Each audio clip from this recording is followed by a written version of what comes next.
Live from the BDN Studios, it's Bang and Dang. That's awesome. If you don't like that, then You ain't black. Battles of the American Civil War behind the battles. Ooh, what we got today? Looking at the Emancipation Proclamation. Ooh, the dreaded Emancipation Proclamation that Lincoln didn't want to do. Well, he had to do something. Right. After getting slaughtered Yeah. first couple years of the war, and then they were like, good, Antietam, you guys won? All right, now we can announce this. Right. Yeah. Well, it was announced in 1862, but it was issued January 1st, 1863. Yeah. Which changed the legal status of more than 3.5 million enslaved African Americans in the secessionist Confederate states. We'll get to that. It freed them, supposedly, Right. as if the slaves could escape the control of their enslavers by fleeing north. They could. They were permanently freed. Didn't have to get, because the Fugitive Slave Act was in act at this time. Right. It also allowed for former slaves to be received into the armed service of the United States as well. Yep. But before we get to that, we already know when the U.S. Constitution was written back in 1787, something pretty striking stands out, as it never once actually uses the word slavery. Mm-hmm. Not one time. But it absolutely addressed it. The framers built in several provisions that dealt directly with people who were not free. Right. Well, one of the biggest examples was the 3/5 compromise found in Article 1, Section 2. Blacks were 3/5 of a human being. Right. This was a clause that determined how representation in Congress and, by extension, votes in the Electoral College would be distributed. The population count would be based on the whole number of free persons plus 3/5 of all other persons. Those other persons, of course, were enslaved people and women, but women didn't vote. Right. So every enslaved individual, Neither did slaves. right? Every enslaved individual was counted as 3/5 of a person when deciding how much political power each state got. Then there's the Fugitive Slave Clause in Article 4, Section 2, the one that said no person held to service or labor in one state could become free just by escaping to another. In other words, even if someone managed to flee to a state where slavery was outlawed, they were still legally considered enslaved under the Constitution. Yep. In Article 1, Section 9, the framers added another key piece. Congress, they could pass laws to stop the importation of persons. They did. Meaning the transatlantic slave trade, but that didn't happen until 1808. They built in a 20-year window before the government could officially ban the import of enslaved people. They're like, let's get a few more here, Right. Before we need this labor, since we're our own country now. Right. Let's jump ahead to the Fifth Amendment. That's where things get complicated. Famously says that no person shall be deprived of life, liberty, or property without due process of the law. There's a catch, though, because at that time, enslaved people were legally considered property. So, abolitionists later tried to use that same amendment to argue against slavery. Courts interpreted it in the opposite direction. They're like, nah, that's not what that means.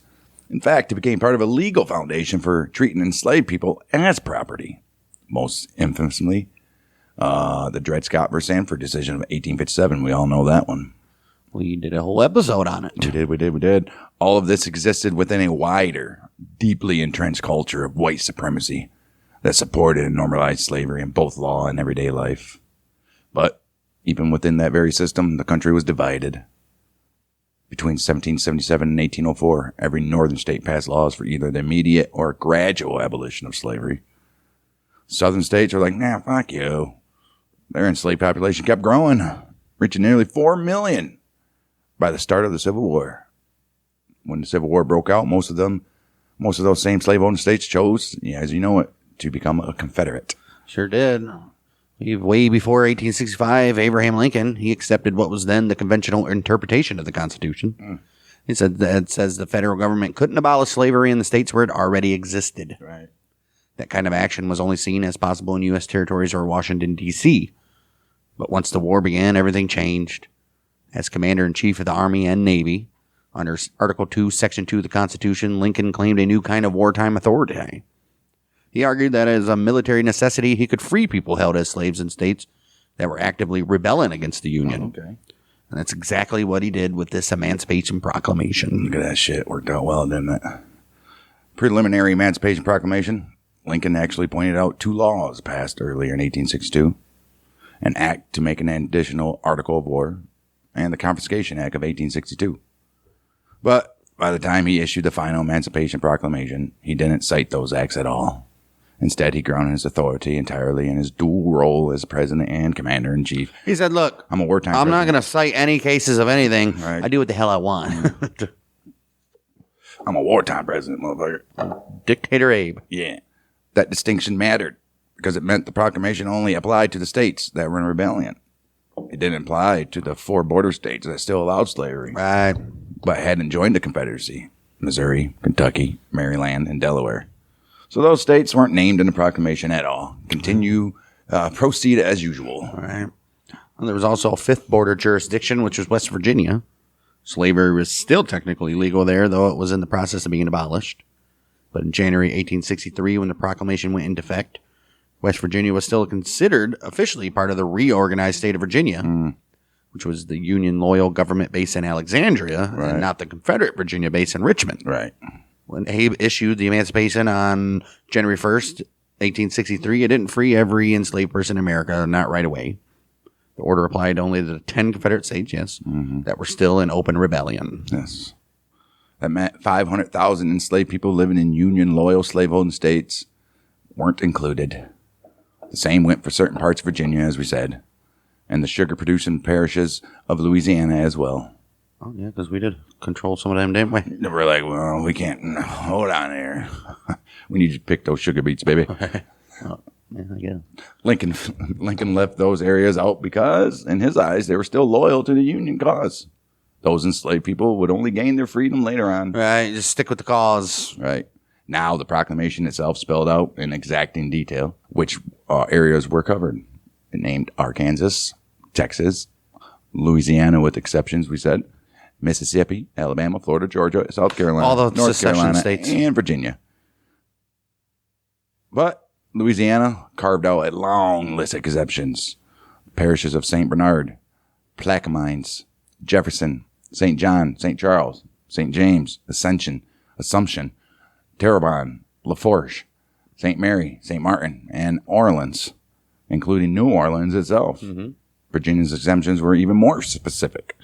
48 counties that were in the process of becoming West Virginia left out, along with Berkeley, Accomack, Northampton, Elizabeth City, York, Princess Anne, and Norfolk counties, and the cities of Norfolk and Portsmouth. Wow. All those areas were either already under Union control or considered loyal. Look at them.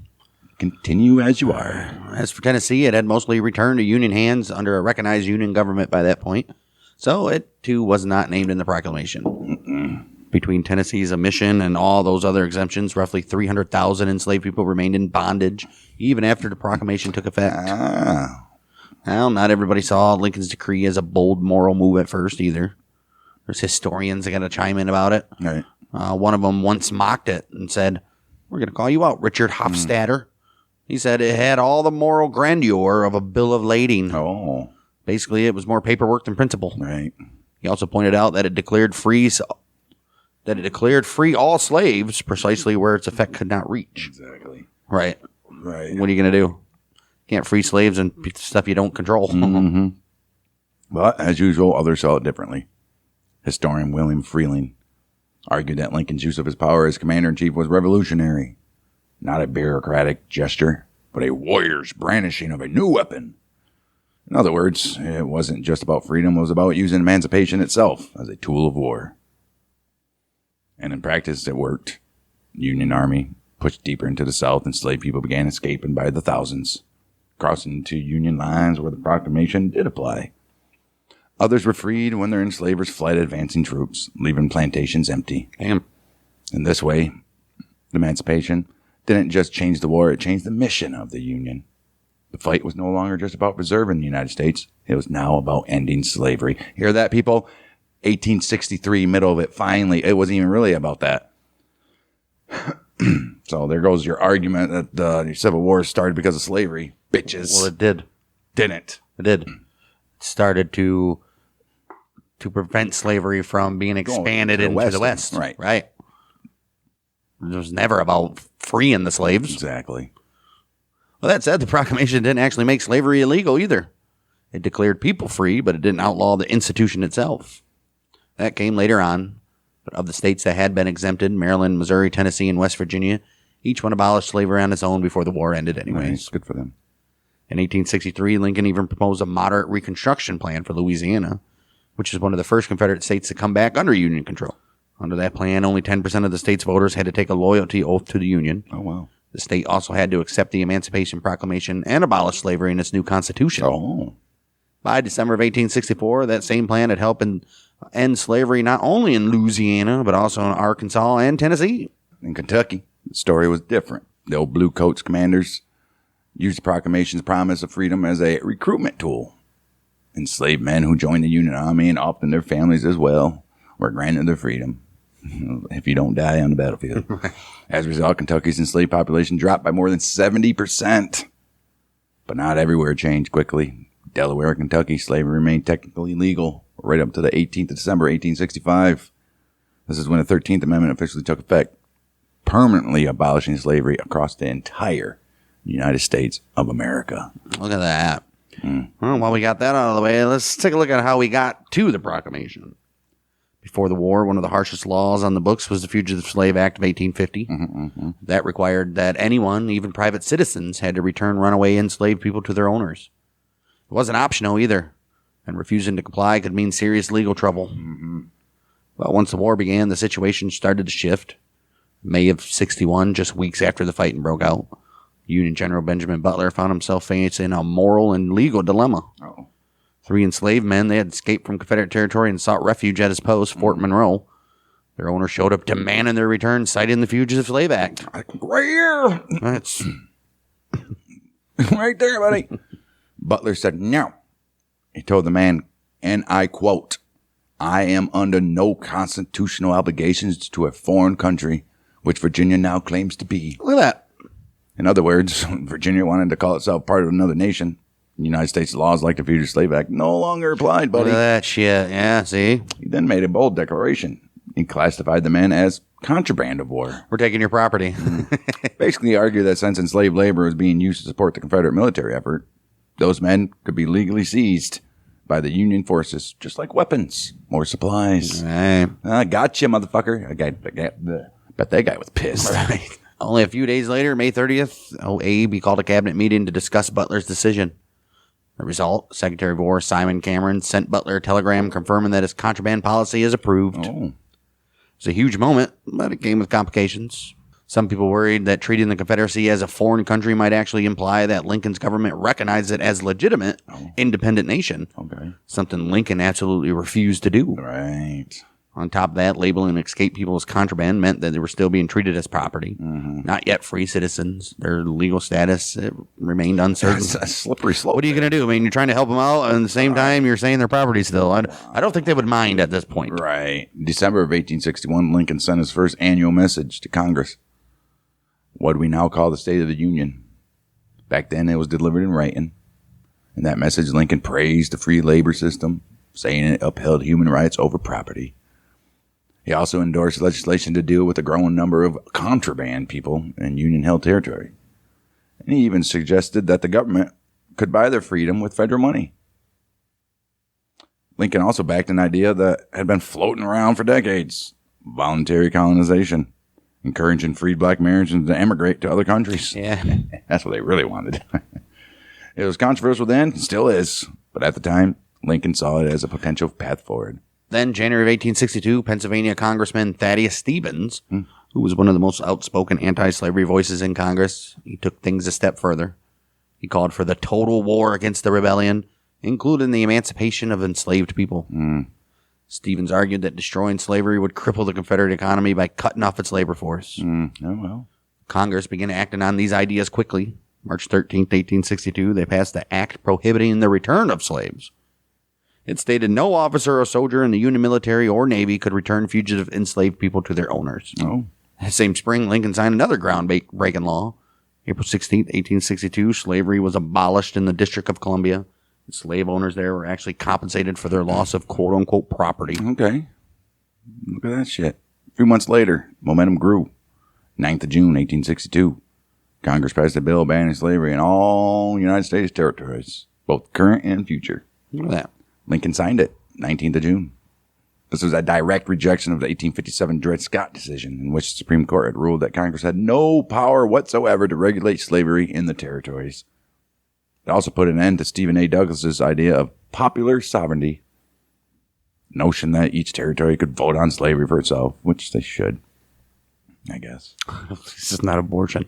Right. I mean, right. Abortion should be an asshole too, but I mean. In a sense, it finally completed the work Thomas Jefferson had proposed way back in 1784, trying to contain slavery within the states where it already existed.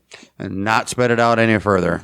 But emancipation didn't just come through debate. It also came through wartime law. Yeah, the first Confiscation Act, passed August 6, 1861, it freed any enslaved people being used to support the Confederate war effort, those employed against the government and lawful authority of the United States. Then came the second Confiscation Act, July 17, 1862. That one went much further.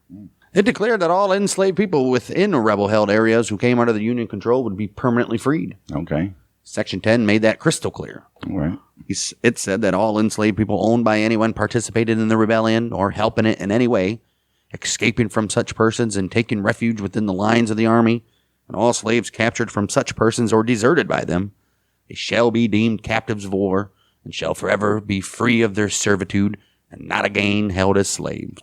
That was some of the strongest anti-slavery language ever passed by Congress up to that point. Still, Lincoln's position remained careful and strategic. He believed that Congress didn't have the constitutional authority to free enslaved people in states that were still in rebellion. But he might, as commander-in-chief, though. If emancipation could be justified as a military necessity, he could use it to weaken the old rebels and strengthen the bluecoats. And by the summer of 1862, that's exactly what he was preparing to do. Lincoln had already written a preliminary draft of what would become the Emancipation Proclamation. He issued it publicly September 22nd, 1862, and declaring that on the very first day of January of 1863, all enslaved people in states still in the rebellion would forever be free. The pressure on Abe to take a stronger stand against slavery was becoming impossible to ignore. Right. Abolitionists had been urging him for months to free all enslaved people outright. Their calls were growing louder as the Civil War dragged on and on and on and on. Among those voices was Horace Greeley, who was a powerful Republican editor of the New York Tribune, whose paper was one of the most widely read and influential in the country. Yep. In August of that year, Greeley published an editorial titled The Prayer of 20 Millions. Oh. It was a fiery piece written as a kind of open letter to the president, and it demanded a more aggressive attack on the Confederacy and faster action toward emancipation. He wrote, "On the face of this wide earth, Mr. President, there is not one intelligent champion of the Union cause who does not feel that the rebellion, if crushed tomorrow, would be renewed if slavery were left in full vigor, and that every hour of deference to slavery is an hour of added and deepened peril to the Union." Oh. Right. You see what he said? Oh, wow. Lincoln's response came just 10 days later. 22nd of August, 1862. In his own open letter addressed directly to Greeley. It's one of the most quoted pieces of writing from his presidency. He wrote, "If there be those who would not save the Union, unless they could at the same time save slavery, I do not agree with them. If there be those who would not save the Union, unless they could at the same time destroy slavery, I do not agree with them. My paramount object is this struggle to save the Union, and is not either to save or destroy slavery. If I could save the Union without freeing any slave, I would. And if I could save it by freeing all slaves, I would do it too.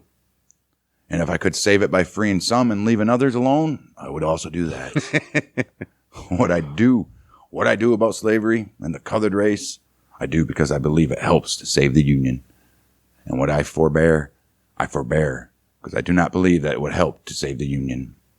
I have here stated my purpose, according to my view of official duty, and I intend no modification of my oft-expressed personal wish that all men everywhere could be free." Basically saying, issue isn't slavery here, guys. We need to save this fucking country. Right. Shit. At first glance, Lincoln's words, they seemed cold and calculating. Almost if he cared more about the survival of the Union than about human freedom. He did. Not almost. Exactly what he cared about. But as Lincoln scholar Harold Holzer, he pointed out, that's not the full story. What Greeley didn't know and what the public shouldn't have and couldn't have known that Lincoln had already drafted the preliminary Emancipation Proclamation. He's like, shut up, dude. You're spoiling my thunder over Right. here. He had written it weeks earlier and was simply waiting for the right moment. Probably a major Union military victory to announce it. It didn't want to seem desperate. Right. Holzer explains that Lincoln's letter to Greeley was, in many ways, a strategic move. It was an effort to frame the upcoming proclamation not as an act of moral idealism, but as a matter of preserving the Union. Okay. It was, as Holzer put it, one of Lincoln's most skillful public relations efforts, even if it later led to some people to doubt his sincerity as a true liberator. And killed him. Historian Richard Schreiner has also weighed in on this point, arguing that Lincoln's letter has been widely misunderstood for years. According to Schreiner, the idea that Lincoln only cared about saving the Union misses the bigger picture of his beliefs and his political situation. When you look at Lincoln's entire career, his speeches, actions, long record of opposing the spread of slavery, it becomes clear. Keyword, spread. Yeah. It becomes clear that his letter to Greeley wasn't a dismissal of emancipation. It was a calculated attempt to bring along Northern whites who were deeply opposed to freeing enslaved people, but loyal to the Union. By framing emancipation as a wartime necessity, Lincoln gave these Northerners a reason to support both the war and the end of slavery, even if they weren't motivated by abolitionist principles. Hey, guys, you want to save the Union? This is how we can do it. Yeah. In other words, Lincoln was doing something politically brilliant. Brilliant! He was softening the resistance of those who would fight for the Union but not for equality. By tying the issue of freedom directly to the survival of the United States, he gave the public a unifying reason to back his next major move. Yep. And in a way, he was already signaling exactly what that move would be. In his letter, Lincoln mentioned three possibilities: freeing no one, freeing everyone, or freeing some and not others. Right. As it turned out, he had already chosen that third option. He would free the enslaved people in the states of rebellion, yes. Well, like we know, the ones untouched in the border states and areas under Union control. Yep. It's a careful balance, a mix of principle, strategy, and timing. It set the stage for one of the most consequential announcements in American history. Right. Even after issuing the preliminary Emancipation Proclamation in September of 1862, Old Abe continued to explore options that could preserve the Union while avoiding immediate abolition. The document itself, he promised to recommend that Congress provide financial compensation to any state that adopted immediate or gradual abolishment of slavery. This was a deliberate attempt to ease the transition and encourage voluntary emancipation among loyal slaveholding states. But in 100 days between the preliminary and final proclamations, Lincoln's actions showed he hadn't entirely given up on the idea of saving the Union without freeing the enslaved.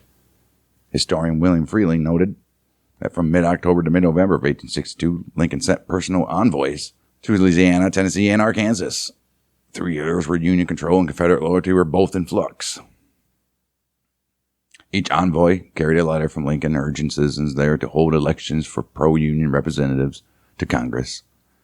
If they succeeded, he implied, those states could avoid the unsatisfactory terms of impending proclamation and rejoin Union with slavery intact. It was a bold offer, essentially saying, hey man, come back and keep your homeboys. Right. Or stay out and lose it forever. Yeah. By December, though, Lincoln took his idea of compensated emancipation further.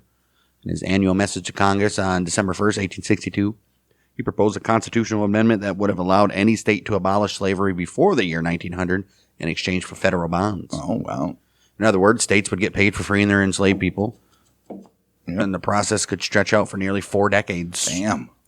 But the proposed amendment contained a telling clause. If any state that accepted those bonds later reintroduced slavery, it would have to pay back the money with interest. Ooh. It was an attempt at compromise that theoretically could have ended the war without ending slavery outright, but it also revealed Lincoln's growing awareness that the institution's end was inevitable anyway. Right. It was happening sooner or later. As journalists and historian... Do we have the willpower to hold out, though? That's the thing. Right.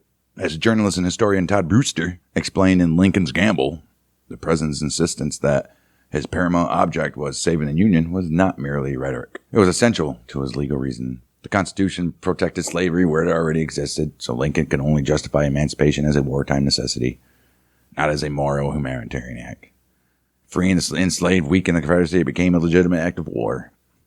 The problem, of course, was that what would happen after the war? Would those freed by the proclamation remain free? Lincoln even asked Attorney General Edward Bates to weigh in. Bates had to work through the tangled logic of the Dred Scott decision, but ultimately concluded that emancipation under wartime authority would be permanent. Even so, Lincoln knew that to guarantee freedom nationwide, make sure no future court or Congress could undo it, the Constitution itself would have to be amended. Right. Meanwhile, the nation's public debate over emancipation was fierce and divided. September 7th, 1862, a massive rally in Chicago demanded immediate and universal abolition. Days later, a delegation led by Minister William Patton, he met with Lincoln at the White House to press the same demand.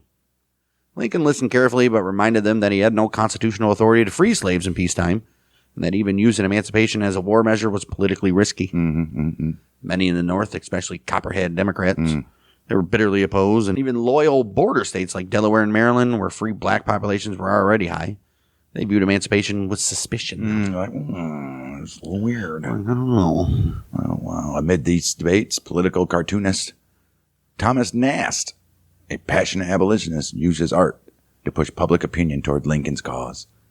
His illustrations contrasted the horrors of slavery with the promise of freedom and equality, showing newly freed people stepping into a brighter, more just world. Nast's imagery captured the emotional heart of the moment, a nation struggling between its past and its future. As Lincoln weighed his choices through the fall of 1862, he stood at the center of that struggle, balancing constitutional limits, public opinion, and his own moral compass. He knew that no matter what path he chose, the future of the Union and of freedom itself hung in the balance. Well, by the summer of 1862, old Abe had been turning over one of the most monumental decisions of his presidency. Oh, whether to come out of the closet or not. And indeed, in American history, they say. The question of emancipation had lingered at the edges of his administration since the first shots were fired at Sumter. But now, with the war dragging on and the stakes growing higher by the day, he's ready to act. Yeah, because he had no choice. In July, he gathered his most trusted cabinet members to discuss a draft of a new proclamation. It was one that would change the moral course of the war and redefine the Union's cause. I bet. July 13th, he read his preliminary draft to Secretary of State William Seward and Secretary of the Navy Gideon Welles.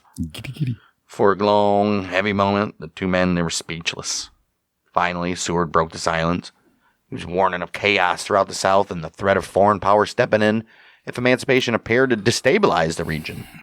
Wells, by contrast, said little at all, simply absorbing the magnitude of what Lincoln was suggesting. He's like, damn, we're going to do this. Right. Just 9 days later, 22nd of July, old Abe brought the matter before his full cabinet.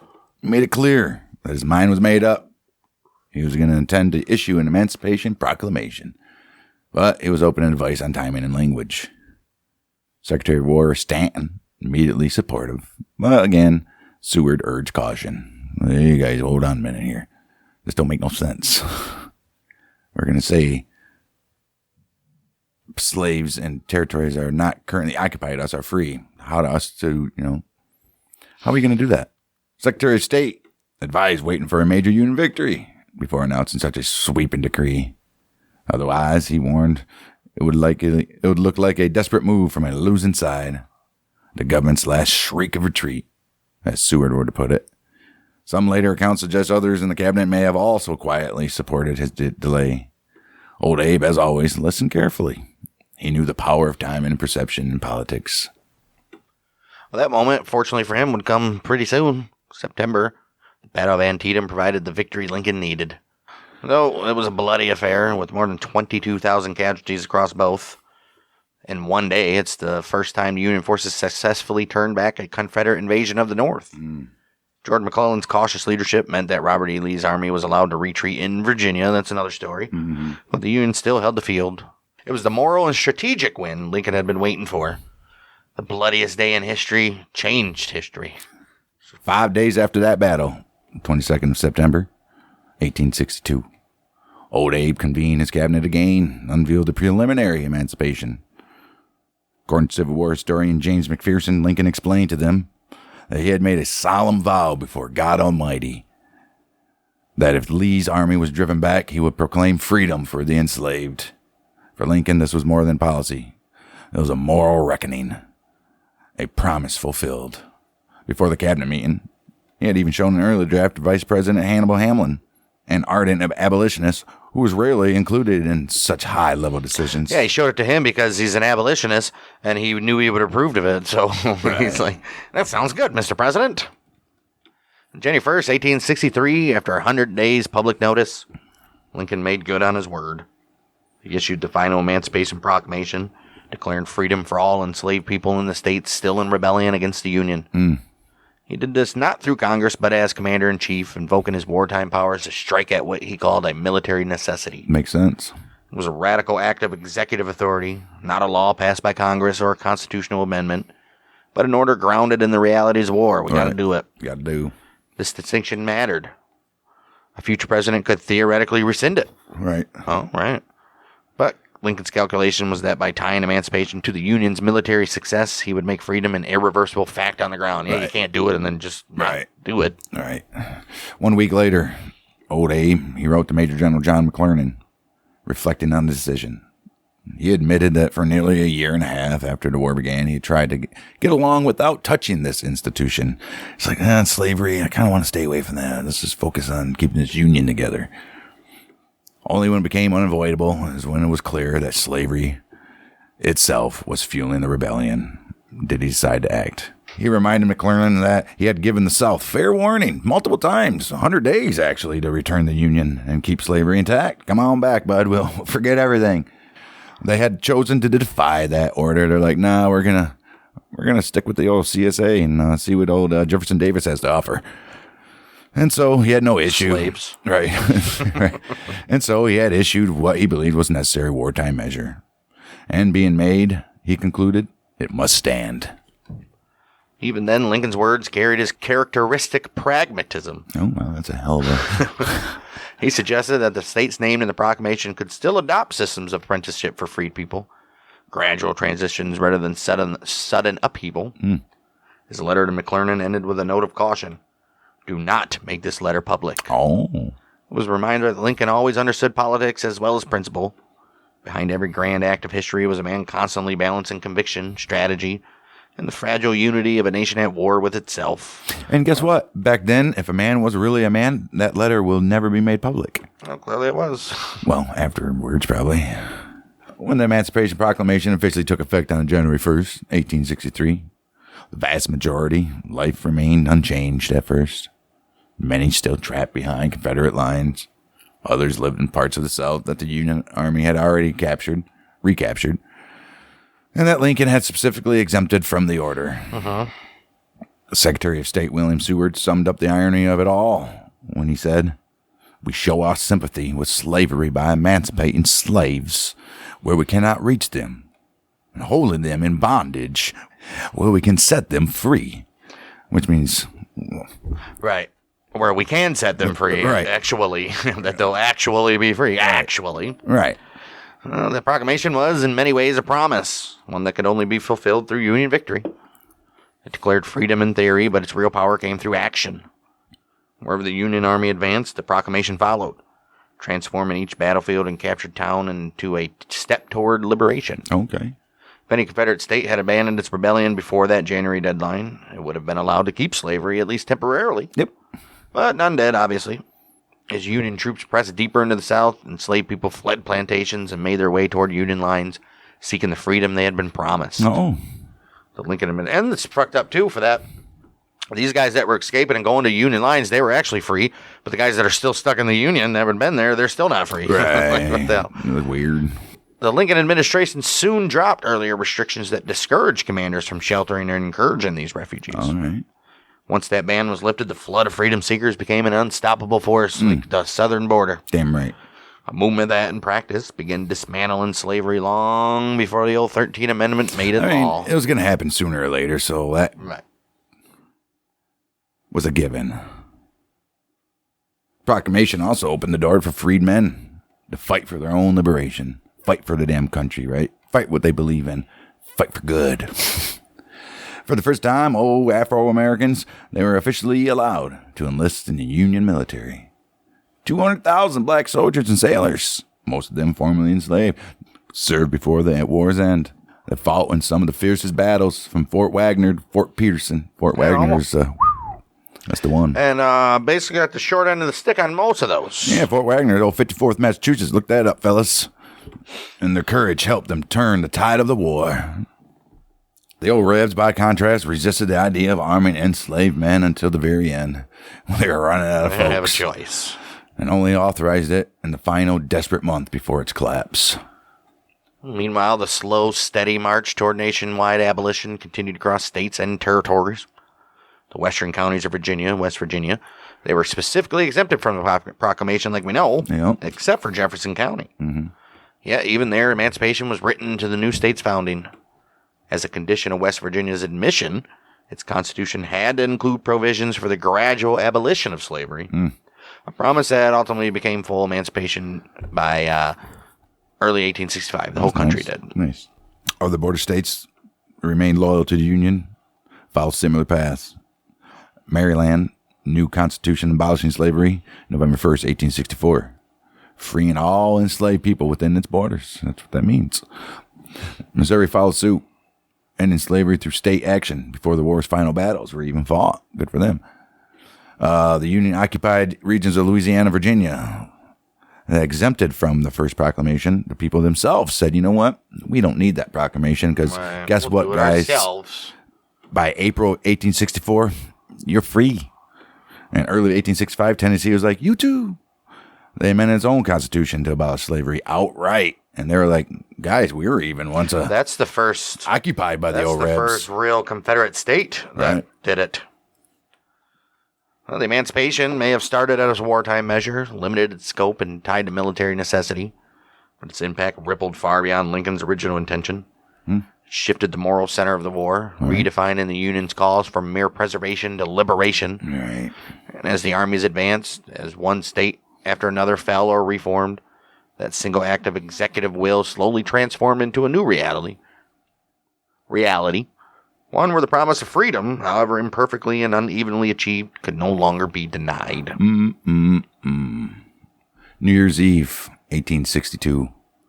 The air across black communities in America was charged with something more than the usual anticipation for midnight.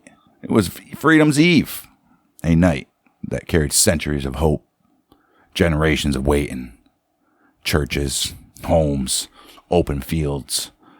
African Americans, both enslaved and free, gathered for watch night services. They prayed and they watched the clock tick to the stroke of midnight.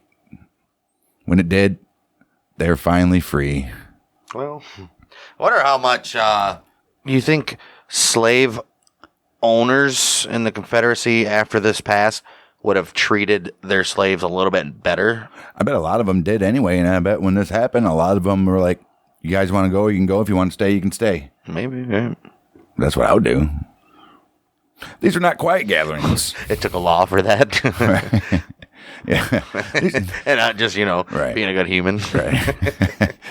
These were not quiet gatherings. Music, they had prayer, trembling hands clasped together. Right. Tears shed from That those. sounded like something totally different. Right. Tears shed from those who hadn't lived to see the day. Right. Right. For many, it was the first time freedom felt like more than a distant dream. It was written into law, proclaimed by President of the United States himself. Good for him. It's one of his last Good things. thing you don't live in the United States, or bad thing for you guys. Right. Right. Now, over time, some critics have claimed that the emancipation didn't actually free a single slave person. It didn't. One of the most vocal was historian Lerone Bennett Jr. He argued that Lincoln's proclamation was a political maneuver or a hoax. It was. The North was losing faith and, hey, let's keep the Union together. And they're ready to be like, hey, bud, just let them go. And they're like, well, what about ending slavery? Like, oh, okay, let's see. Let's try it. Let's try that. He says it was deliberately crafted to look moral while changing little in practice. Exactly. But that interpretation overlooks the reality on the ground. While the proclamation didn't set everyone free overnight, it did set into motion a wave of emancipation that began immediately in the areas where Union troops were present. Right. Which makes sense, like Louisiana and Tennessee. And I would argue it pushed all of these border states like Maryland, because Maryland was on the fence for a minute, and all these other states to put it in their constitutions like before the war ended. Right. That's why he was like, I'm not saying you have to do it tomorrow, but do like a 10-year thing here, you know? Gradual. Right. See what you can do. And if we can do it within 10 years, cool. But if not, let's just try to put a date on it. Places like Hilton Head Island and Port Royal, South Carolina, the effects were instant. Eyewitnesses described jubilant celebrations as thousands of newly freed men, women, and children. They learned that by law, they were no longer property, but people. One report from the time estimated that about 20,000 enslaved people gained freedom that very day. Most of them in Union-occupied regions like eastern North Carolina, Mississippi Valley, northern Alabama, and Shenandoah Valley, Virginia, much of Arkansas, and the Sea Islands of Georgia, South Carolina. The Sea Islands, cool for them. Freedom, though, it wasn't evenly distributed. Some counties in Union-held Virginia specifically exempted from the proclamation, but even then, nearby regions like the lower Shenandoah Valley, around Alexandria, were included, meaning emancipation reached right up to the doorstep of the nation's capital. As Union troops continued to push deeper into the Confederacy, emancipation spread with them. Slaves fled plantations in massive numbers, sometimes finding safety and work would advance in the armies. The armies. Soldiers often helped them along, knowing that each person freed not only weakened the Confederacy's economy, but strengthened the moral cause of the Union. Still, not everyone was convinced the proclamation would make an immediate difference. Robert Gould Shaw, the young officer who would later command the famed 54th Massachusetts, he wrote home to his mother with mixed feelings. Just days after Lincoln's preliminary announcement, he confessed, "I can't see what practical good it can do now. Wherever our army has been, there remain no slaves. And the proclamation will not free them where we don't go." But even Shaw, who doubted its short-term impact, understood its greater meaning. Yeah, I understand. Letter written 10 days later, he softened his stance. He said, "Don't imagine, from what I said in my last, that I thought Mr. Lincoln's Emancipation Proclamation not right. But still, as a war measure, I don't see the immediate benefit of it, as the slaves are sure of being free at any rate, with or without an Emancipation Act." Right. Well, what Shaw didn't yet know, where few people could have fully seen that night on Freedom's Eve, was that the proclamation had already begun to shift the moral center of the war. Mm-hmm. It turned a fight to preserve the Union into a crusade to redefine it. Exactly. And even if freedom came unevenly, it was coming, town by town, field by field, and prayer by prayer. There's a system in place, guys. Right. Booker T. Washington, he was only 9 years old when freedom arrived at his doorstep. Can you dig it? Suckers. But it was a day he would never forget. Years later, he described it with a kind of vivid detail that could only come from someone who had lived through both bondage and liberation. Then he made some peanut butter, didn't he? Is that the guy? Wasn't that George Washington Carver? Yeah, George Washington Carver. He said, as the great day drew nearer, there was more singing in the slave quarters than usual. It was bolder, had more ring, and lasted later into the night. Good for these guys. He and his family gathered outside as Union officer, who they said was a stranger. As he recalled, he stood before the crowd and began to read a long document aloud, the Emancipation Proclamation. Wow. When the man finished, he told them they were free. Washington's mother leaned down, kissed her children, and whispered through tears, "This is the day I've prayed for, though I never thought I'd live to see it." It's hard to imagine the mix of disbelief, relief, and joy that must have filled those fields that day. Why they gotta be all standing in a field, bro? For many enslaved people, freedom didn't come as a sudden, thunderous event. It arrived quietly, almost cautiously, on the lips of a soldier, or through whispered rumors carried across the South. But each time it did, the meaning was profound. "Did you hear? A couple counties north, they got free." "What?" "They said they're coming this way." They said the Union folks are headed towards us. Across the country, scenes like this played out. Moments of jubilation, confusion, dawning realization that life, as they'd always known it, was ending.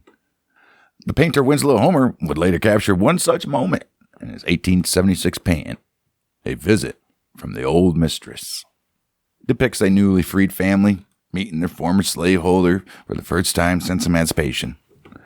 The tension in the room is palpable. Freedom had come, but the scars of slavery hadn't yet healed. I bet the white guy had a shocked look down his face, and Hey, man. Well, I'm sure if they met them, it was probably planned. Right, they love each other. Right. Well, I don't know about that, but before the proclamation, enslaved people who escaped the Union lines were treated as contraband of war, like we said. But now that same army that once held them in limbo was reading aloud the words that freedom. Freedom at last. On the Sea Islands off the coast of Georgia, where the Union Navy had already taken control. Old Whiteys over there, they fled inland, leaving behind thousands of enslaved people. Sure and fuck did. There, one of the earliest experiments in Reconstruction began. Schools were open. Land was cultivated by freed families. Union officers read Lincoln's proclamation out loud, telling the newly freed people that they were no longer property. They were citizens in the making. Hey. Still won't be able to vote, though. Nope. For the Confederacy, the news was catastrophic. Enslaved labor had been the backbone of its war effort. An engine of war, as one historian put it. They built fortifications, they repaired railroads, they tended fields, they forged weapons, and they cooked for the armies. Without them, the Southern war machine sputtered. Once word spread that freedom was within reach, it spread fast through whispers, songs, and coded messages. Thousands began to flee plantations to find safety behind Union lines. They're like, oh, hell yeah. You always have that one that's itching to go. He's like, well, we're free. Bam. Dude was gone. One young man, George Washington Albright, he just a teenager in Mississippi at the time. He recalled how slave holders, they tried desperately to keep the news of emancipation a secret. Oh, you know that. But it couldn't be contained. Albright's father escaped to join Union forces. What? Oh, right.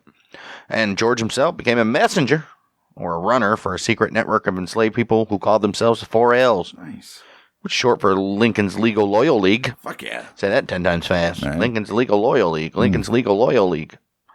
They passed word of the proclamation from plantation to plantation, meeting in secret to share the news that freedom had been declared. Damn right.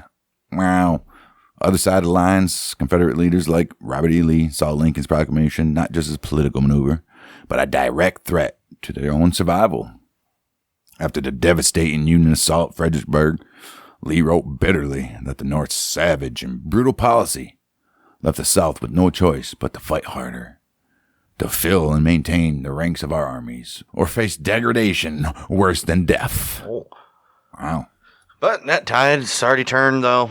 By tying the war's purpose to freedom, Lincoln didn't just weaken the Confederacy's labor force. He strengthened the Union's moral and military power. Right.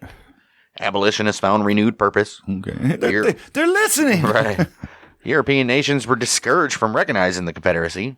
Well, now we can't do that. Yeah, this is actually when Britain started to be like, I'd like to, guys. Can we meet at, like, Cape Cod or something? They're like, what? And not only that, but enslaved men and women across the South were inspired to flee, fight, and believe. Right. From the moment those words were read, that all persons held as slaves are and henceforward shall be free, the war became something larger than territory or politics. It became a war for the very soul of the nation. That'd been confusing to the slaves in the states that didn't happen to. They're like, what? Or they thought they are, and they're like, no. Yeah, but most of the North had already outlawed slavery, though. Right, that's true. Take a look at the old political impact of the old proclamation. It transformed the meaning of the Civil War, as we said before. But it also tore open some of the deepest political divides. Yeah. In the old Union, because you forget, there's still Democrats that decided to stay. Democrats didn't like that shit. Copperheads. The loudest backlash came from a faction known as the Copperheads, Northern Democrats. Fiercely opposed the war and believed that the Union should just reconcile with the South without ending slavery. They'd be like, hey, or just let them go. Of course they did. To them, Lincoln's bold decree wasn't an act of liberation. It was tyranny wrapped in moral language. Tyranny. What's that sound like today? Oh, the president does something that benefits the nation at the Right. behest of something that shouldn't have been happening anyways. Oh, tyranny. Right. One of their leaders, Horatio Seymour, who was running the government in New York at that time. Of course. He was running for governor. He painted the proclamation as nothing short of a call for racial violence. I mean, he claimed Lincoln's order was a proposal for the butchery of women and children, warning that it would... These blacks are going to come in. Warning that it would spark scenes of lust and rapine, of arson, and of murder. Damn. Seymour's rhetoric wasn't just fear-mongering. It was a desperate attempt to turn Northern voters against what he saw as a radical, destabilizing policy. Well, the Copperhead voices, they joined in. The editor, Henry Reeves of the Republican Watchman in Greenport, fumed that Lincoln had imperiled the liberty of white men in the name of freeing black people. To Reeves and many like him, the Emancipation was proof that the president had trampled the Constitution. Oh, jeez. Oh, wow. Replaced civil law with military usurpation. Oh, wow. And unleashed social chaos. Ooh. Their message struck a chord in many parts of the North. Racism was still deeply rooted. Obviously. Countless Northerners viewed the war as a fight to preserve the Union, but not to end slavery. Right. Lincoln reframed it as both. They felt betrayed. In Ohio, a Copperhead speaker named David Allen, he told a cheering crowd, "Now, fellow Democrats, I ask you." Ask not what you can do for your country, but what your country can do for you, but you can do for your country. Right. He says, "Now, fellow Democrats, I ask, if you are going to be forced into a war against your brethren of the southern states for the Negro, I answer no." That cry right there, "The war is for the Negro," well, became a rallying cry for all Northern Democrats who insisted they'd been deceived by their own country. Damn it. Even some moderate Democrats, known as war Democrats, struggled to find their footing. A little woozy, man. Hit me hard. You know, they didn't share the Copperhead sympathy for the South, but they did share many of their racial prejudices. They were like, Sal, they're a bunch of traitors. Right. Saying that word. But we still don't like black people. So. Right. To them, emancipation seemed dangerous, yet opposing it outright could weaken Union morale. There's that E. They tried to walk a fine line, but they couldn't find their footing. Look at they're drunk. Even they had a long stick. Back in the war effort, but not Lincoln's social revolution. It was a balancing act that would eventually split their party. Yeah, well, good. Well, go figure. Well, then, just 2 days after the preliminary emancipation was announced, Lincoln added fuel to the fire by suspending habeas corpus, which is the right to challenge unlawful imprisonment. His critics now had their narrative complete. Lincoln wasn't just freeing slaves, they said. He was destroying liberty itself. The timing, it couldn't have been worse. Union armies still struggling on the battlefield. Morale really low. Midterm elections loomed. The fall of '62, Northern voters sent a clear message. They were uneasy. Democrats gained 28 seats in the House and captured the governorship in New York. It's one of the nation's most influential states at this point. Oh, okay. Lincoln's old friend, Orville Hickman Browning, he didn't sugarcoat it. He told the president bluntly. He said this emancipation and suspension of habeas corpus had been disastrous, handing the Democrats so many weapons.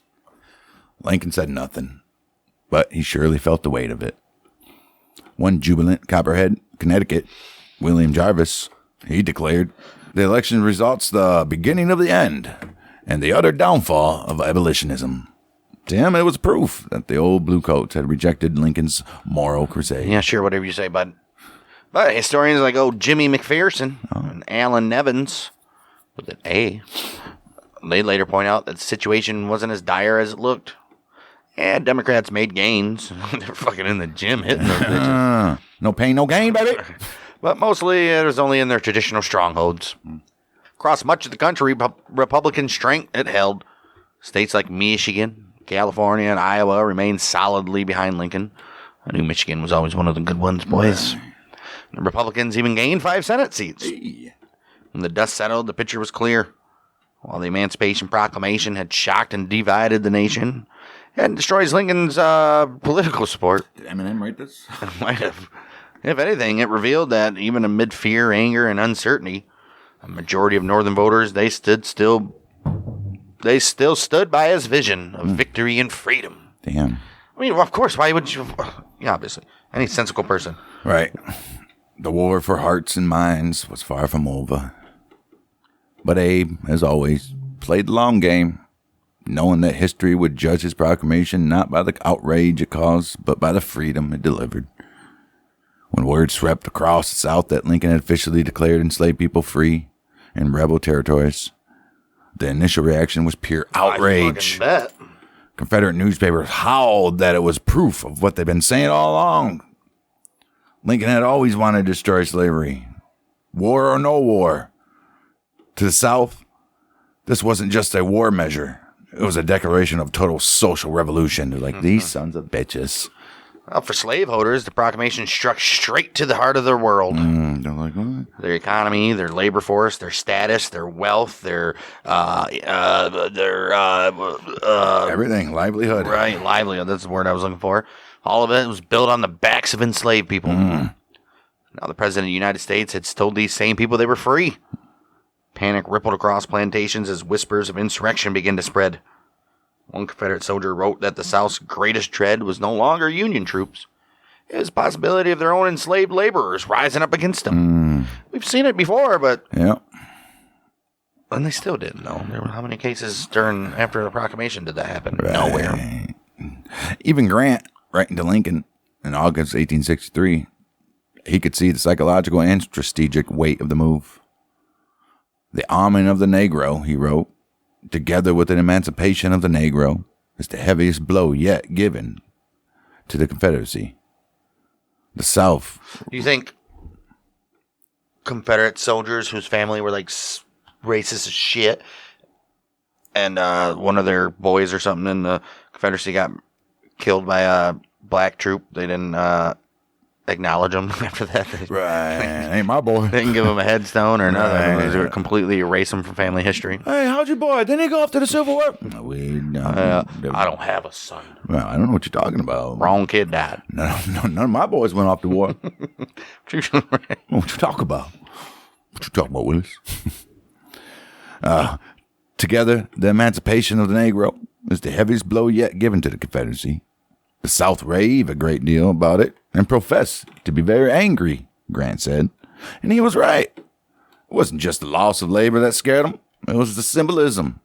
Slavery had been their shield, their justification, their identity. Now that old Abe had turned it into a weapon against them. Pissed. May of 1863, a few months after it took effect, the Confederate government lashed out with legislation demanding full and ample retaliation. Any black Union soldier captured in a battle would no longer be treated as a prisoner of war. Nope. They would be tried as slave insurrectionists, which is a capital offense punishable by death in the old Confederacy. It is. It was a barbaric response to a moral challenge, and within a year, Confederate troops carried out that promise. They did. We all know the Fort Pillow Massacre, slaughtering, surrendering black Union soldiers in cold blood on their knees with their hands up. They did just that. And guess who that was by? Ooh, Confederate President Jefferson Davis was no less furious. Yeah. In his speech before the old Confederate Congress, 12th of January, 1863, he thundered that any Union officer captured while enforcing the proclamation would be turned over to the state authorities to be tried for exciting servile insurrection. Another crime punishable by death. Damn. To him, Lincoln's decree was nothing less than a call for chaos, a direct attack on the Southern way of life. Oh, General Robert E. Lee, usually measured in his words, condemned emancipation as a savage and brutal policy in which in his mind, Lincoln had stripped away any pretense that the war was about politics. It was now a fight for survival. Lee declared that the South had no alternative but success or degradation. Yes, worse than death. Well, yet, not every Confederate saw the proclamation as a disaster, though. Right. Some actually welcomed it, not because they supported emancipation, but because they believed it would harden Southern resistance. They said, yeah, now it'll give us something to fight even harder for. Right. One Confederate cavalry sergeant from Kentucky gloated that the proclamation is worth 300,000 soldiers to our government at least. Ooh. It shows exactly what this war was brought about for. Right. To him and others, Lincoln's order was the North showing its true colors. Proof that the war really was about destroying slavery, like we said. And every white Southerner now had a personal stake in fighting to the end. Even a few Union soldiers shared that grand perspective. One soldier from New York admitted uneasily after hearing the news, I know enough of the Southern spirit that I think they will fight for the institution of slavery, even to extermination. In other words, the proclamation had made peace feel even further away. Sure did. But beneath all the outrage and bravado, there were strange economic ripples. Some corners of the South, slave prices actually rose after the proclamation. You better get them now. Right. Sounds absurd, but the twisted logic was that if the Confederacy somehow managed to win this independence, enslaved people would suddenly become more valuable than ever. They're probably right. One South Carolinian wrote in 1865, "Now is the time for Uncle to buy some Negro women and children." You know, I'm having a stroke. It's like all these gold commercials nowadays. Fucking get gold. And there's never better time to buy gold. Right. That's what it was back then for slaves. Well, it's true, though, now. Well, it's always been true. It's at all-time high. It's always at all-time high. Even as the world around them burned, they clung desperately to the belief that their old system could somehow survive. We can do it. The Emancipation hadn't just redefined the Union's purpose. It had torn through the Confederate psyche, exposing its fears, its contradictions, and its moral rot. From that moment on, the war wasn't just a clash of armies. It was a war of ideas, freedom versus bondage. And Lincoln had made sure the world knew exactly which side the United States stood on. Lincoln, he had hoped the Emancipation would ripple far beyond the battlefields of America, and by God it did. It did. Almost overnight, foreign opinion shifted in the Union's favor. Across Europe, especially in countries like the UK, France, where slavery had already long been abolished. Right. The Norse War for Union had suddenly become a war for freedom. And that changed everything in their eyes. Jeez, Red Rover, Red Rover. Wow. Before the proclamation, European governments had been flirting with the idea of recognizing the Confederacy as a legitimate nation. They're like, man, that cotton sure does sound good. They were. The first 2 years of the war, these guys are like, my God, they might win. Right. They might win this thing. Right. Cotton was king, and the South supplied much of that raw material Right. for Britain's massive textile industry. But Yeah, after that, they just went to like the West Indies or some shit and got cotton from there. right. Right. To support the South was to support slavery, though. And in 1863, that was political suicide. Yeah. Lincoln's gamble Right. paid off. American diplomat Henry Adams, he would later write, "The Emancipation Proclamation had done more for us than all former victories and all of our diplomacy." And he wasn't exaggerating. The proclamation had turned the moral tide of the war. Yes. It was no longer about serving political unity. It was about defining the moral evidence. Oh, good Lord, we know. Across the Atlantic, the impact was electric. In Italy, the legendary revolutionary Giuseppe Garibaldi, he hailed Lincoln as the heir of aspirations of John Brown. Oh, my. Like, John Brown and Lincoln kind of looked alike if you look at their pictures. Well, that summer, Garibaldi sent Lincoln a letter filled with admiration. "Posterity will call you the great emancipator," and more enviable title than any crown could be. In Manchester, England, a city built on the cotton the Confederacy so desperately needed, workers gathered despite their own economic hardship to write Lincoln a letter of support. Mayor Abel Haywood, speaking for the crowd, he wrote, We joyfully honor you for exemplifying the belief that all men are created free and equal." Right. Bloody hell. Right. I don't know. Right. And then they had tea and crumpets. Beans on my toast. And the beans on my toast. Wow. These weren't empty gestures either. People of Manchester were suffering. They're united. Man, you are dumb. The Union blockade had dried up the cotton trade. Sure did. Throwing thousands out of work. Still, they stood with Lincoln. They saw something bigger than themselves. A moral stand that transcended profit. Lincoln's proclamation, combined with the Union stand in Antietam, effectively killed any chance of foreign military aid for the Old South. The Confederacy diplomatic lifeline severed. That didn't mean European hands were clean, though. Never are. British firms continued to sell weapons and supplies to the Confederacy through a black market of blockade running. Damn right. Fast, low-slung ships that darted through Union patrols under the cover of darkness. Nice. These illegal shipments, they helped keep the Southern armies fighting for 2 more years. Some historians estimate that weapons carried by British blockade runners contributed to the deaths of nearly 400,000 soldiers and civilians on both sides. Still, by late 1863, the tide of the war, and history itself, it was a turning. Yep, we all know. That November, Lincoln stood on the blood-soaked fields of Gettysburg and gave a speech that lasted barely 2 minutes. That's all he needed. But in those few words, he linked the Emancipation Proclamation to a broader, transcendent purpose. A new birth of freedom, he called it. A phrase that hinted at what the proclamation had set in motion. The rebirth of a nation, not just politically, but morally. And with that new birth came new responsibility. Just a month later in December, Lincoln issued another proclamation. This one about the future. This was called the Proclamation of Amnesty and Reconstruction. It offered a path back into the Union for Southern states, but with clear conditions. They, most importantly, had to accept the emancipation. They had to acknowledge the freedom of the people they once enslaved. And they had to recognize that slavery by law, by economy, by custom, it was done in the United States. Right. Get over it. Mm-hmm. Pay these people at least, right? Right. Proclamation had started as a wartime measure, but now it was the cornerstone of a new America. An imperfect, unfinished, hard-won America that was learning painfully what freedom really meant. By the closing chapters of the Civil War, the great question still lingered. Would freedom last? The Emancipation Proclamation had changed the course of the war, but everyone knew its power was temporary. It was just merely a wartime measure bound to Lincoln's role as commander-in-chief. Once guns fell silent, the law could fall silent. Right. Abolitionists feared exactly that. They seen too much compromise in America's history with slavery to believe it would simply vanish once the war ended. Put it on the ballot. So they pressed Lincoln hard to make it permanent. Lincoln, he listened. By 1864, he knew that if emancipation were to survive the peace, it had to be written into the very bones of the Constitution. So in one of the most defining moves of his presidency, he made it the cornerstone of his re-election campaign.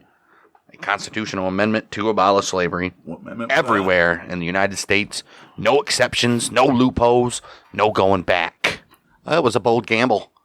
The war, it was dragging into its bloody 4th year, and the country was tired, exhausted by death, division, and doubt. But Lincoln tied his political fate to freedom anyway.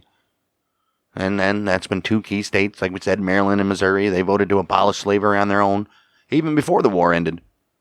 In Maryland, the new state constitution freeing the enslaved took effect November 1st, 1864.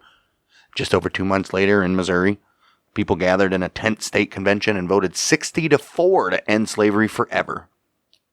Governor Thomas Fletcher followed that same day with a ringing declaration, his own proclamation of freedom. The tide, it was unmistakable now.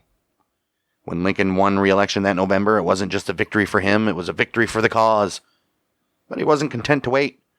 Before the newly elected Congress could even take office, Lincoln pushed the lame duck 38th Congress to act. The scene in Washington that winter was electric. The war, still raging, but in the Capitol, lawmakers were about to decide whether America would truly be reborn. Lincoln personally lobbied congressmen, meeting with them late into the night, appealing to both their conscience and their legacy. He told them simply, abolish it now while the war still burns, and let it die with the rebellion. And finally, January of 1865, it happened. And that's when the Congress passed the resolution sending the 13th Amendment to the states for ratification. Its language was brief, but its meaning was seismic. Neither slavery nor involuntary servitude, except as punishment for a crime, shall exist within the United States or any place subject to their jurisdiction. And it was the legal death of an institution that had defined America since its founding and nearly destroyed it. By December 6, 1865, enough states had ratified the amendment to make it into law. Just 12 days later, it was officially proclaimed as part of the Constitution. In Kentucky, where nearly 40,000 men, women, and children were still enslaved, freedom came at last. In Delaware, about 1,000 more. For them, the Emancipation Proclamation had been only words, but the 13th Amendment had made it real. And for old Abe himself, it was the final fulfillment of the promise he'd made 3 years earlier, that a new birth of freedom would rise from the blood and ashes of the war. All right, let's jump over to some critiques and its effects going right into the Civil Rights era. And today, the Emancipation Proclamation stands as one of the most powerful documents in American history. A few hundred words that changed the lives of millions. It's been called one of the most radical emancipations in the history of the modern world. And yet, the story didn't end with freedom on paper. In the years and decades that followed, as Reconstruction faltered and the promise of equality gave way to segregation and systemic injustice, cynicism began to creep in. Many began to question whether Lincoln's Great Act had been more symbolic than transformative, whether America had truly changed, or simply shifted its chains from iron to law. By the late 20th century, the skepticism had become phone-blow criticism. In 2000, historian Lerone Bennett Jr. published a blistering attack on Lincoln in his book, Forced into Glory, Abraham Lincoln's White Dream. Bennett argued that Lincoln was not the great emancipator at all, but a white supremacist who freed enslaved people only as a military tactic, a man who, rather than confronting racism head-on, sidestepped the real racial reforms pushed by radical abolitionists. That claim made waves, but not all historians were convinced. Yeah, it sounds stupid. Scholars across the field pointed out serious flaws in Bennett's evidence and accused him of bending history to fit a modern political agenda. Yeah. As one review put it bluntly, few Civil War scholars take Bennett and DiLorenzo seriously, pointing to their narrow political agenda and faulty research. Still, the debate revealed something deeper: America's uneasy relationship with its own myths. Historian Alan Guazel, in his book Lincoln's Emancipation Proclamation, took a different view. He noted that despite the proclamation's monumental impact, it hadn't received much serious study from professional historians, almost as if the document were too messy, too pragmatic, to fit comfortably in the heroic narrative. He called Lincoln the last Enlightenment politician, a man who believed above all else in the power of reason, not passion, not idealism, but cold, calculating, unimpassioned reason. For Lincoln, the key virtue of leadership wasn't moral purity, it was prudence. The ability to balance principle and practicality in pursuit of a greater good. And maybe that's exactly what the Emancipation Proclamation was. Not a flawless act of moral heroism, but a precise, strategic strike at the heart of an immoral institution. Other historians have taken a more generous view still. They've seen in Lincoln's choices not hesitation, but evolution. A man growing alongside the nation he led. As historian Eric Foner put it, Lincoln was not an abolitionist or a radical Republican. He did not favor immediate abolition before the war, and held racist views typical of his time. But he was also a man of deep convictions when it came to slavery, and during the war displayed a remarkable capacity for moral and political growth. In other words, he says Lincoln's greatness may not lie in where he began, but in how far he was willing to go. And perhaps that's the real legacy of the Emancipation Proclamation. Not perfection, but progress. The recognition that freedom in America has never been a single moment in time, but a long, unfinished story. One that every generation has to keep writing. Dr. Martin Luther King Jr., he often returned to the legacy of the proclamation during the Civil Rights Movement, invoking its promise as both a moral benchmark and a reminder of unfinished work. September 12, 1962, at an event in New York, commemorating the proclamation's centennial, King delivered an address placing it alongside the Declaration of Independence as imperishable contribution to civilization. Yet he lamented that despite America's proud words, its actions had long betrayed them. All tyrants, past, present, and future, are powerless to bury the truths in these declarations, he said. There is but one way to commemorate the Emancipation Proclamation, and that is to make its declarations of freedom real, to reach back to the origins of our nation when our message of equality electrified an unfree world, reaffirmed democracy by deeds as bold and as daring as the issuance of the Emancipation Proclamation. The following year, King delivered what would become one of his most famous speeches in American history, his I Have a Dream address on the steps of the Lincoln Memorial during the 1963 March on Washington. He began with a direct invocation of Lincoln in the document itself, declaring, 50 years ago, a great American, in whose symbolic shadow we stand, signed the Emancipation Proclamation. This momentous decree came as a great beacon of light of hope to millions of Negro slaves who had been seared in the flames of withering injustice. It came as a joyous daybreak to end the long night of their captivity. But 100 years later, the Negro still is not free. For King, the proclamation was both a sacred text and a broken promise. A reminder that America had yet to fulfill its founding ideals. During the early 60s, King and his associates even sought to revive Lincoln's legacy in a tangible way. They called on President JFK to issue what they termed a second Emancipation Proclamation, which is an executive order to end segregation by bypassing Southern opposition in Congress. Though Kennedy never issued such an order, and even avoided the centennial celebrations of the first proclamation, historians note that the effort revealed King's strategic grasp of American politics and his faith in moral leadership to move the public conscience. Kennedy himself, however, would soon turn to the language of emancipation. June 11, 1963, he addressed the nation following the integration of the University of Alabama, calling civil rights a moral issue. He reminded Americans that a full century after Lincoln, freedom was still incomplete. 100 years of delay have passed since President Lincoln freed the slaves, yet their heirs, their grandsons, are not fully free. They are not yet freed from the bonds of injustice. They are not yet freed from social and economic oppression. That night, Kennedy announced plans for sweeping civil rights legislation, though he would not live to see it passed. Historians still credit his address with shifting civil rights from a regional to a national moral imperative, a transformation President Lyndon B. Johnson would soon complete. Johnson, first as vice president and later as president, he often invoked Lincoln's word to frame his own fight for equality. Speaking from Gettysburg in May of 1963, he declared, 100 years ago, the slave was freed.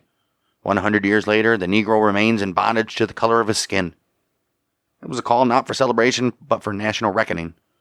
Until justice is blind to color, until education is unaware of race, until opportunity is unconcerned with color of men's skins, emancipation will be a proclamation, but not a fact. Just 2 years later, March of 65, just 1 week after the violence in Selma, President Johnson returned to the theme before a joint session of Congress to present the Voting Rights Act. It was more than 100 years ago that Abraham Lincoln signed the Emancipation Proclamation, he said. But emancipation is a proclamation and not a fact. A century has passed since equality was promised, and yet the Negro is not equal. He ended with conviction. The time of justice has now come, and when it does, I think that day will brighten the lives of every American. Through King, Kennedy, and Johnson, Lincoln's proclamation became more than a civil artifact. It became a living document, one that continued to challenge America to live up to its ideals of liberty and equality for all. The Emancipation Proclamation remains one of the most transformative documents in American history, not only for what it accomplished in 1863, but for what it symbolized in every generation that followed. While it did not immediately free all enslaved people, it changed the nation's course by redefining the Civil War as a fight for human liberty and placing the moral weight of emancipation at the center of the American experiment. For Abraham Lincoln, it was a cautious yet profound act of principle, a bridge between pragmatic politics and moral conviction. For the enslaved, it was a promise of deliverance that ignited faith, resistance, and hope. And for generations after, it became a touchstone of justice, a document invoked by leaders such as Martin Luther King Jr., John Kennedy, Lyndon B. Johnson, as they pressed the country to fulfill its unfinished promises. Its true legacy lies not only in the liberation it set in motion, but in the enduring challenge it presents. That's to transform freedom from proclamation into practice. That's going to do it with our coverage of the Emancipation Proclamation on this week's episode. As usual, we'll be back next week for more profiles of Civil War generals. This time we'll be heading over to the Confederate side to take a look at somebody over there. Not sure it was going to be yet, but we'll be doing somebody. Make sure you give us a like, subscribe, share it with your friends, give us a comment, give us a review, and all that other good stuff. And we'll see you next week on the battles of the American Civil War. Behind the battles, we are the Month of Michigan. With Bang Bang.